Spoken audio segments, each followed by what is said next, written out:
Hello student, আজকের ক্লাসে তোমাদের জন্য রয়েছে ক্লাস 6 এর উইংস বই। পর্ষদ থেকে যে বই দেওয়া হয় উইংস বই, মানে তোমার স্কুল থেকে তোমরা পেয়েছো নিশ্চয়ই। ক্লাস 6 এর উইংস বইটার রিভিশন লেসনটা আজকের ভিডিওতে আমি কমপ্লিট করার চেষ্টা করব। দেখো, শুরু করছি রিভিশন লেসন থেকে। অ্যাক্টিভিটি 1 এ বলেছে underline the Underline the articles in the following sentences. One is done for you. এই যে সেন্টেন্সগুলো এখানে দিয়েছে, এই সেন্টেন্সগুলোর মধ্যে যেই সেন্টেন্সটার মধ্যে, মানে প্রত্যেকটা সেন্টেন্সের মধ্যে যে আর্টিকেলগুলো রয়েছে সেই আর্টিকেলগুলোতে আমাকে মার্ক করতে হবে। প্রথমটা দ্য সান ইজ ব্রাইট, এখানে দ্য সান এটা অলরেডি করাই রয়েছে মার্ক। চলো, I had an apple, এই an টা হচ্ছে আমাদের আর্টিকেল, an এর নিচে দাগ হবে। He is a lawyer, a এই এটা হচ্ছে আর্টিকেল, এর নিচে দাগ হবে। They took a taxi, took a taxi এই এর নিচে দাগ হবে। The cow gives us milk, the এর নিচে দাগ। Please bring me an umbrella, এই an টাই হবে, এই an টা হবে আমাদের আর্টিকেল। কি কি আর্টিকেল এলো? A and the. তো আমরা সবাই জানি এগুলোই mainly article, a and the. তো যেই ওয়ার্ডের প্রত্যেকটা সেন্টেন্সের যেখানে যেখানে এই তোমরা দেখবে এ অ্যান্ড দা আছে সেখানে সেখানে মার্ক করবে। এবার আমরা আসবো অ্যাক্টিভিটি 2 তে। অ্যাক্টিভিটি 2 তে কি বলেছে দেখো, write appropriate articles in the blanks. One is done for you. প্রত্যেকটা ব্ল্যাঙ্ক জায়গাতে অ্যাপ্রোপ্রিয়েট আর্টিকেল বসাতে হবে। অলরেডি করা আছে, দেখো, our teacher showed us a picture, আমাদের শিক্ষক আমাদের একটি ছবি দেখিয়েছে।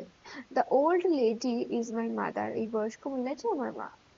I have a 1 rupee note, আমার কাছে একটি 1 টাকার নোট আছে। এবার তোমরা বলতেই পারো যে এখানে এ কেন, অ্যান কেন নয়? তার কারণ ওয়ান এমন একটা সংখ্যা, সরি, ওয়ান এমন একটা ওয়ার্ড যে ওয়ানের আগে ও ভাওয়েল থাকা সত্ত্বেও ওয়ান এর আগে সবসময় এ বসবে।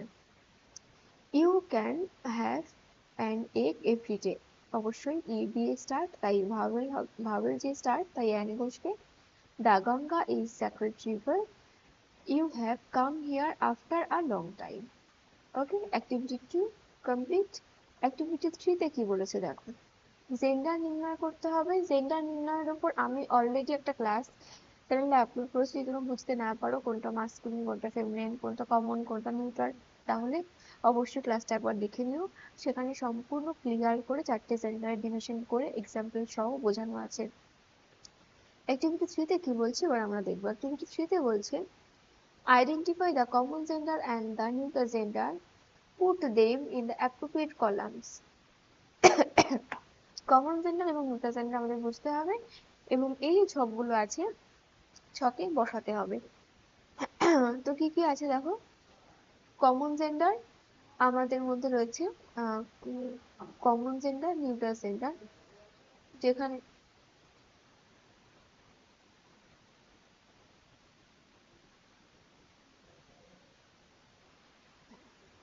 তো আমরা কি দেখবো কোনটা কমন জেন্ডার আর কোনটা নিউট্রাল জেন্ডার। চলো দেখা যাক। এক মিনিট, সরি। তো কমন সেন্টার কাকে বলে? যে যে ওয়ার্ডগুলোর মধ্যে দিয়ে আমরা ছেলে এবং মেয়ে এই ডিভিশনটা করতে পারি না তাদেরকে কমন জেন্ডার বলে, যেমন friend, parent, teacher, employee, doctor, children, etcetera. Neutral gender কোনগুলো? যে জেন্ডারের মধ্যে যেগুলো মোটামোট কথা প্রাণহীন, যে জেন্ডারগুলো প্রাণহীন বা যে জিনিসগুলো প্রাণহীন সেগুলোকে নিউট্রাল জেন্ডার বলে। নন লিভিং থিংস এমন জিনিসগুলোকে আমরা বলে থাকি নিউট্রাল জেন্ডার। ওকে, চলো। তো চিলড্রেন, এটার মধ্যে দিয়ে আমরা নিশ্চয়ই বুঝতে পারছি না এটা ছেলে না মেয়ে। চিলড্রেনটা হবে কমন জেন্ডারের মধ্যে। ওকে, গোল্ড, এটা একটা সোনা, এটার মধ্যে কোনো প্রাণ নেই, এটা চলে আসবে নিউট্রাল জেন্ডারে। চেয়ার, এটার মধ্যে কোনো প্রাণ নেই, এটাও আসবে নিউট্রাল জেন্ডারে। ফ্রেন্ড, এই ফ্রেন্ড মানে বন্ধু, এটার মধ্যে কোনো ডিভিশন নেই, ছেলে না মেয়ে, বন্ধু ছেলেও হতে পারে মেয়েও হতে পারে, এটাও কমন জেন্ডারে আসবে। টিচার, এটাও কমন জেন্ডারেই আসবে। বক্স, নন লিভিং থিংস, তাই নিউট্রাল জেন্ডার। ডক্টর, ডক্টর কোথায় আসবে? কমন জেন্ডারে আসবে ডক্টর। গ্লাস, এটাও নন লিভিং থিংস, তাই গ্লাসটাও কোথায় আসবে? নিউট্রাল জেন্ডারে আসবে। প্যারেন্ট, প্যারেন্ট মানে পিতা মাতা একসাথে, তাই এটাও কমন জেন্ডারে আসবে। অ্যাক্টিভিটি 4 এ কি বলছে দেখো, punctuate the following paragraph and rewrite. এই প্যারাগ্রাফটাকে তোমাদেরকে পড়তে হবে, সঠিক করে উচ্চারণ করতে হবে এবং আবার নতুন করে লিখতে হবে। তো আমি আমার পাংচুয়েশনটা লিখে দিচ্ছি দেখো। One sunny morning in June, two persons were climbing up a mountain path. One was a tall, strong mountain path. এখানে একটা ডট হবে, এখানে একটা ডট হবে। ডটটা অনেকটাই বড় হয়ে যাচ্ছে, যাই হোক এখানে একটা ডট হবে, এখানে লিখছি ডটটা।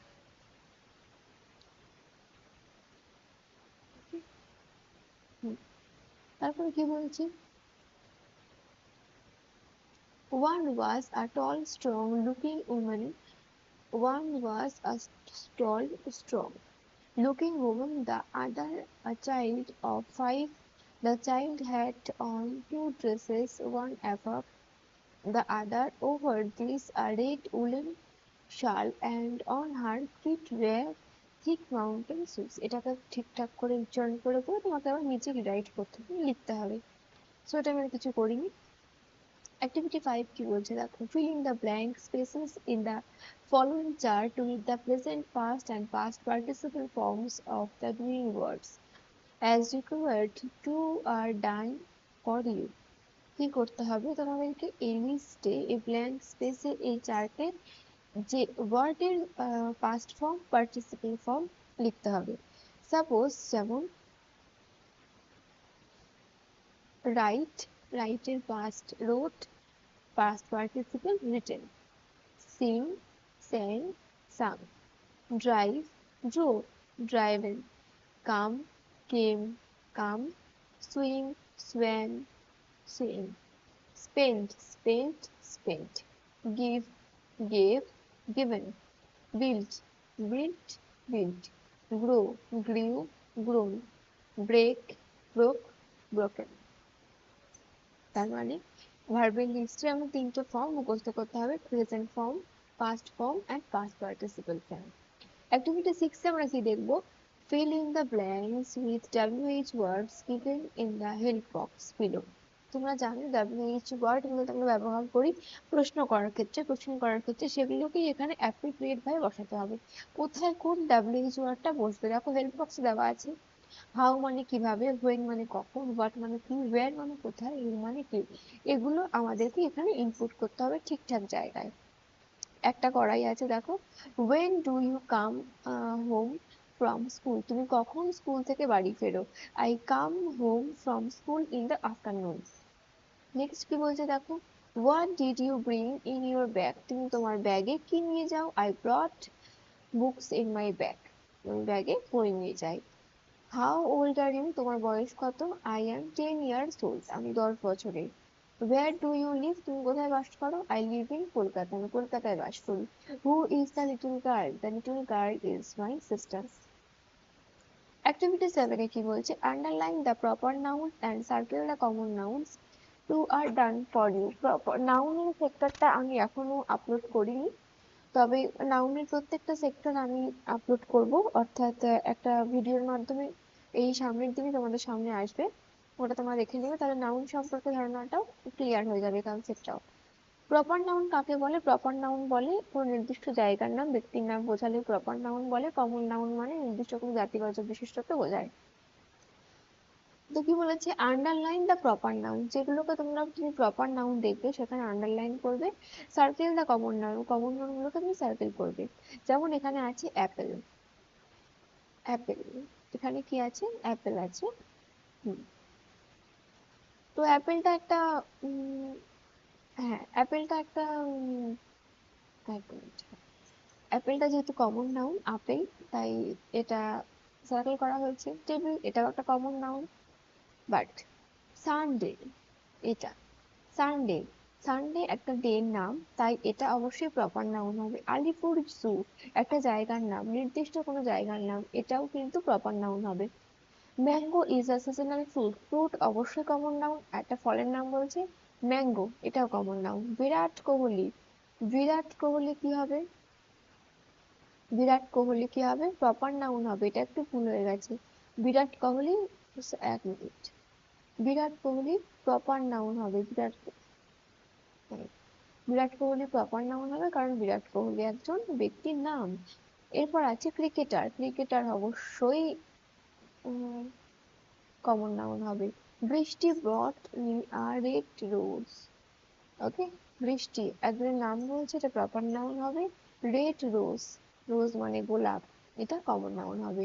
The train travels up to Allahabad, Allahabad দেখছো যেটা, এলাহাবাদটা কিন্তু জায়গার নাম, তাই অবশ্যই এটা কি হবে? প্রপার নাউন হবে। নাসিফা একজন ব্যক্তির নাম, তাই এটা প্রপার নাউন হবে। দ্য জাঙ্গল বুক একটা বইয়ের নাম, এটাও প্রপার নাউন হবে। যেগুলো যেগুলো প্রপার নাউন তার নিচে আন্ডারলাইন করতে হবে। এবার তোমরাই দেখো যে প্রপার নাউন সেগুলোকে আমরা বলবো নির্দিষ্ট জায়গার নাম, নির্দিষ্ট ব্যক্তির নাম বোঝালেই আমরা সেটাকে প্রপার নাউন হিসেবে ধরবো। অ্যাক্টিভিটি এইটা কি বলছে দেখো, choose appropriate preposition from the help box and fill in the blanks. You can use the preposition more than once, একটা প্রিপোজিশনকে তুমি অনেকবার ব্যবহার করতে পারো। We get up in the morning, আমরা সব এখানে আপ হয়েছে, আপ অ্যাড করেছি। দ্য লায়ন, এক মিনিট, দ্য লায়ন, এখানটা একটু ব্ল্যাঙ্ক হয়ে গেছে, এই দুটো বাদ চলে গেছে এবং সেই কারণে এখানটা কোনো কারণ থেকে তো ব্ল্যাঙ্ক পড়ে গেছে। এই চারটে লাইন ভুল হয়ে গেছে, মানে নেই, ব্ল্যাঙ্ক হয়ে গেছে, কারণ এটা করে নেবে। তাই যেটুকু আছে সেটুকু বলে দিচ্ছি। The birds are flying in the sky, এখানে ইন হবে। The train does not stop at the station, আচ্ছা এখানেও কি ছিল? সম্ভবত অল্টারনেট, আচ্ছা এখানে অপশন দেওয়া আছে, অপশনের মধ্যে থেকে তোমাকে প্রিপোজিশন গুলোকে চুজ করতে হবে। ইন দ্য উইন্টার দ্য একটু চলে এসছে, সরি সরি সরি, চলে এসছে। The train does not stop at the station. There is a big field beside our school. আমাদের স্কুলের পেছনে একটা বড় মাঠ আছে। We love to play in the field. Okay? এই যে হেল্প বক্সে ইন, আপ, অ্যাট, বিসাইড এগুলো রয়েছে, এগুলোকে তোমাকে প্রপার জায়গায় বসিয়ে ইনপুট করে এটা ফিল করতে হবে। করা হলো এটা। অ্যাক্টিভিটি 9 দেখো, tick the correct preposition in each sentence from the alternatives given in brackets. The express bus stops at the bus stop. Preposition ঠিকঠাক প্রিপোজিশনে আমাদের ঠিক মারতে হবে। The fan is hanging from the ceiling. The puppy ran into the house. I saw a bird perching on the branch of a tree. Bappa is a good swimmer. He can swim in the river. In winter, the leaves fall from the branches of a tree. Okay? Activity 9 complete, চলো। এবার আমরা দেখবো activity 10 এ কি বলেছে। Fill in the blanks with appropriate adjectives from the help box given below. One is done for you. তো কি হয়েছে এখানে? এই এই যে হেল্প বক্সে বিউটিফুল, ক্লাউডি, টল, হট, লিটল, ইনোসেন্ট, ফানি, এগুলো রয়েছে, ব্রাইট, এই জিনিসগুলোকে আমাদের, এই অ্যাডজেক্টিভ গুলোকে আমাদের ঠিকঠাক জায়গায় বসাতে হবে। দেখো কফি, কফি নিশ্চয়ই বিউটিফুল, ক্লাউডি, টল, লিটল এগুলো হবে না, হট হবে, হট কফি, গরম কফি, তাই কফির আগে হট বসেছে। কালার, উজ্জ্বল কালার, ব্রাইট কালার, তাই এখানে ব্রাইট বসিয়েছি। চিলড্রেন, চিলড্রেন লিটিল চিলড্রেন বসিয়েছি। Painting, beautiful painting. Tall man মানে লম্বা মানুষ। আচ্ছা কি বলেছি? ক্লাউডি স্কাই মেঘলা আকাশ। ইনোসেন্ট গার্ল মানে একদম নিষ্পাপ একটা মেয়ে। ফানি স্টোরি একটা মজার গল্প। ওকে? অ্যাডজেক্টিভ কাকে বলে? অ্যাডজেক্টিভ যখন আমরা বিশেষ্যের যে বিশেষ্যের গুণ, দোষ এগুলোকে যার মাধ্যমে ধরাই তাকে বলা হবে অ্যাডজেক্টিভ। দেখো যদি আমি অ্যাক্টিভিটি 20 পর্যন্ত করতে যাই তাহলে ভিডিওটা লেন্দি হয়ে যাচ্ছে, তুমি কেটে কেটে দেবো। আজকে এই পর্যন্তই থাকলো, অ্যাক্টিভিটি 10 পর্যন্ত। নেক্সট ভিডিওতে আমি তোমাদের নেক্সট পোর্শনটা মানে অ্যাক্টিভিটি 11 থেকে তুমি 21 আছে মেবি, অ্যাক্টিভিটি 21 পর্যন্ত তোমাদের আমি দিয়ে দেবো নেক্সট ভিডিওতে। আজ এই পর্যন্ত, দেখা হচ্ছে নেক্সট ভিডিওতে। টাটা।